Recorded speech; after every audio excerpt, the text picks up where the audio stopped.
Hello and welcome to the Refueling Guide. This video is going to cover all aspects of refueling and provide you with some helpful tips and tricks if you plan to further explore refueling as a profession. Typically within Star Citizen, should you need fuel repairs, you'll use a designated landing zone, and once on the pad, open your menu with F1 and select the ship maintenance services. Another option, and one that'll likely play a much larger role in the future as larger systems are added, is the ability to refuel remotely. In short, you could request another player to come to your location and provide fuel services directly. There are currently 2 ships designed with this gameplay in mind. These include the Starfarer, which is the civilian model, and the Starfarer Gemini, which is the military variant. In order to use the Starfarer to refuel, it's a relatively simple process. 1. You need fuel available on the Starfarer to sell. 2. You need an additional ship to request docking. And 3. The player needs to manually complete the refueling transaction. So the first thing you're going to do is purchase fuel from a landing pad and fill up your tanks on the Starfarer. There are a total of 6 external tanks on the Starfarer, which can be used to carry additional fuel.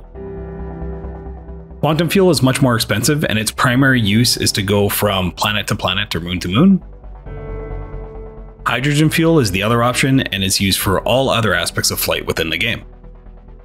So head to the location where the player is requesting assistance.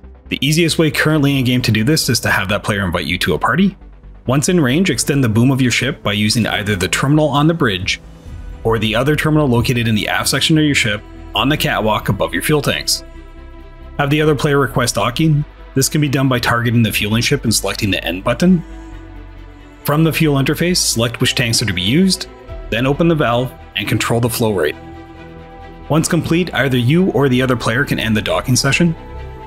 Retract your boom, turn off your valves, and continue on your way. For some additional tips and tricks, you can actually move fuel internally to whatever tanks you prefer on your ship. It's useful if you want to consolidate fuel into any given tank. You can also set your own fuel prices. If you use the auto option, the system will automatically price your fuel roughly 10 to 15% above market value, but feel free to charge a premium for your services. Players typically will gladly pay for fuel when they need it. As mentioned, there are 2 terminals on the ship which you can access the menu. The bridge terminal allows you to stay close to the pilot seat should you need to make a getaway or reposition the ship. The aft section provides a much better viewpoint to watch the ship refueling firsthand, but you are exposed to the elements. And that's it. You now know how to refuel another ship within Star Citizen. I hope this guide was helpful. Should you need any further information on refueling, I'd recommend the guide system, as fueling has a designated category which allows you to request an in-game guide to demonstrate all of this in person. Welcome to the refueling profession, and safe travels in the verse.